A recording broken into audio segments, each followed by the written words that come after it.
How's it going today, guys? This is Dan with the Rapways, and today is going to be a how-to video from Rapway Marine. So today what we're going to be doing is changing the gear lube on this 60 horse Mercury. This is a 2013 model year, and yeah, so the procedure for doing this will be the same regardless of what outboard you're looking at. The only thing that would differ would be the bottom drain and the top vent as far as their location, what side of the motor they're on, but the procedure will be the same. So let's get started. All right, so the first things you're gonna need is a flathead screwdriver. Now this screwdriver here is a wider flathead. As you can see, it's a fairly thick blade width that fits perfectly in these drain screws. So the top ones here are actually your top vents, and the bottom one here is going to be your drain, and that is actually where you fill it from as well. A lot of people think you fill it from the top one, but you actually fill it from the bottom. So we'll show you how to do that. So the first thing I like to do is pull this bottom drain, and you want to make sure that there's going to be a sealing washer. It'll either be like a rubberized type material, or it can be plastic, and it can also be a gasket type material. So we'll pull that out and show you that.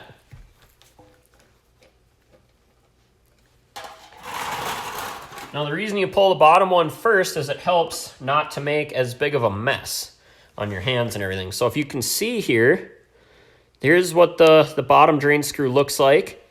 And then on here is this has the rubber. It's actually a rubber coated aluminum crush washer. So you can inspect that. These are reusable, this style. So just look at it, make sure there's no tears or rips in it. If there is anything like that, obviously you're going to need to replace it, or water will get into your gear lube. Also, some of them will have a magnet on the end.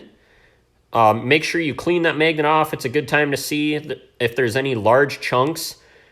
Small filings are okay on that magnet. This one again does not have it, but small filings are okay. Just clean it off real good so it can do its job next time. So, whoops. We'll set this aside here, and we'll go ahead and pull our top one.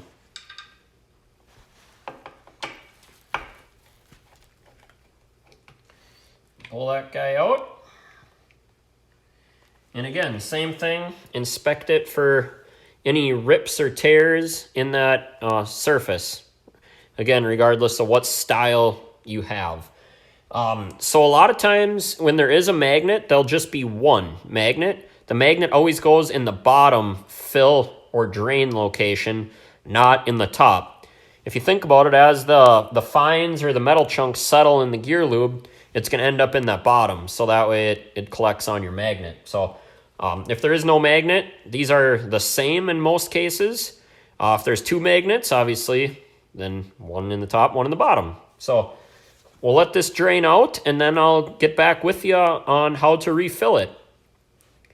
So you want to make sure it drains out. It's going to take some time. This one I'll probably let sit for 10 or 15 minutes to ensure that all of that gear lube drains out into our drain pan.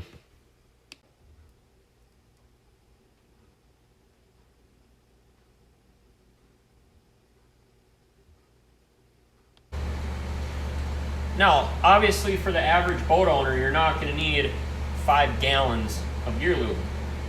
But what I recommend, excuse me, is those, the 1 quart gear lube jugs with the small hand pump that thread onto the top. Those work the best. Basically, it's the same idea, but in a much smaller, more manageable quantity. But you really want something that will hold the gear lube level, because what you're going to want to do as you're filling this gear case up is you're going to want to fill it up until it starts coming out the top, and then let it sit for a few minutes to let any air kind of work up and out of the gear case there, and then give it a few final pumps to top it off. It's important to get these completely filled, otherwise what will happen is that upper bearing right underneath your water pump can suffer from not being in gear lube or getting the right amount of gear lube if you only fill it, 2/3 the way because it was full of air. I do not recommend using the squeeze tube style that you hold hold in, then you have to squeeze the tube real hard.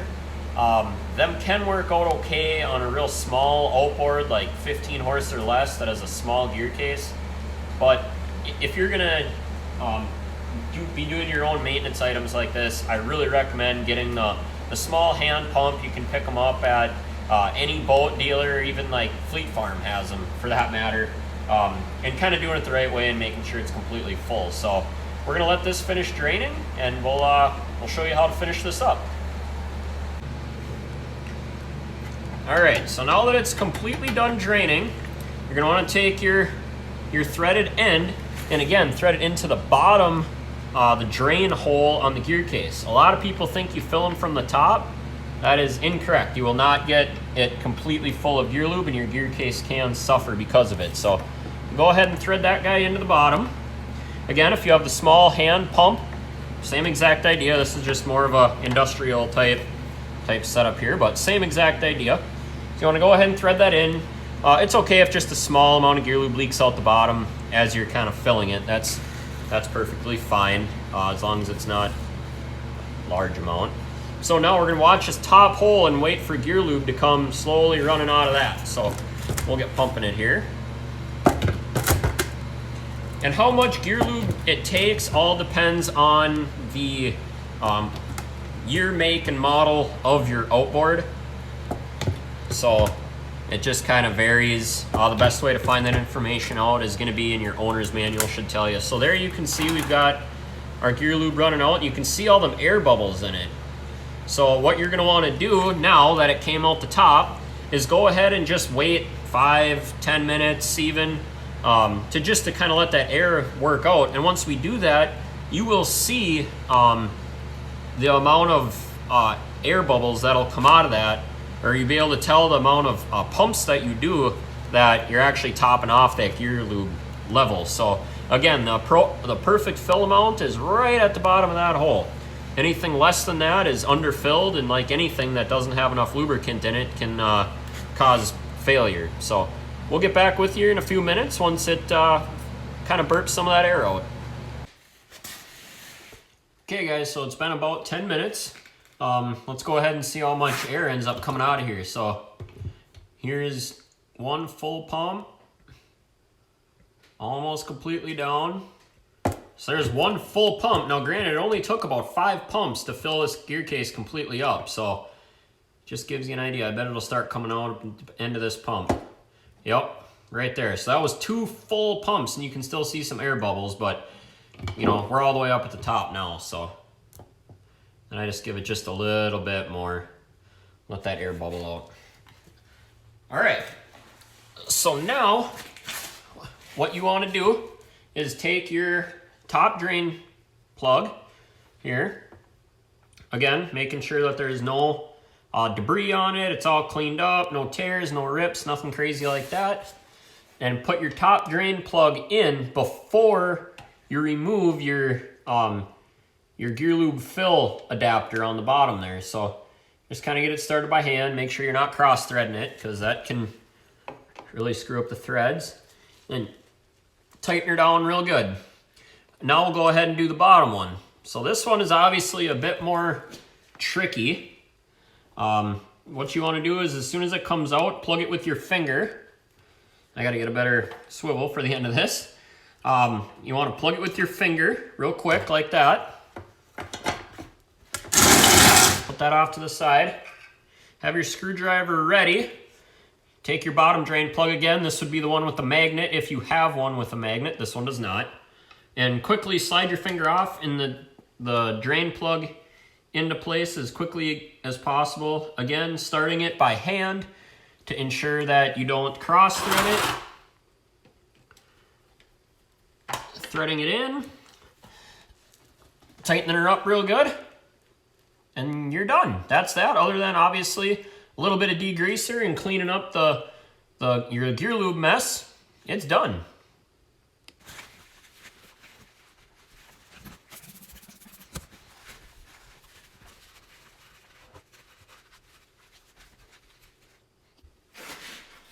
All right, guys, and so that is how you properly change gear lube on an outboard motor.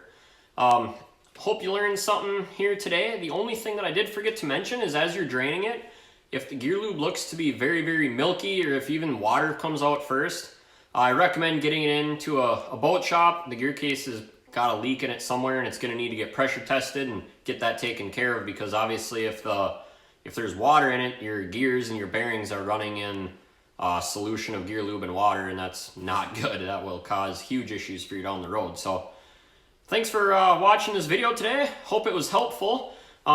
Please like, comment, and subscribe. We're on a homestead here. I do a lot of how-to videos on boats as well as ATVs and snowmobiles, and also a lot of stuff outside of the shop. So we do a lot of gardening. We've got pigs. We're getting meat chickens. So yeah, subscribe so you don't miss any videos. And until next time, guys, you have a good one.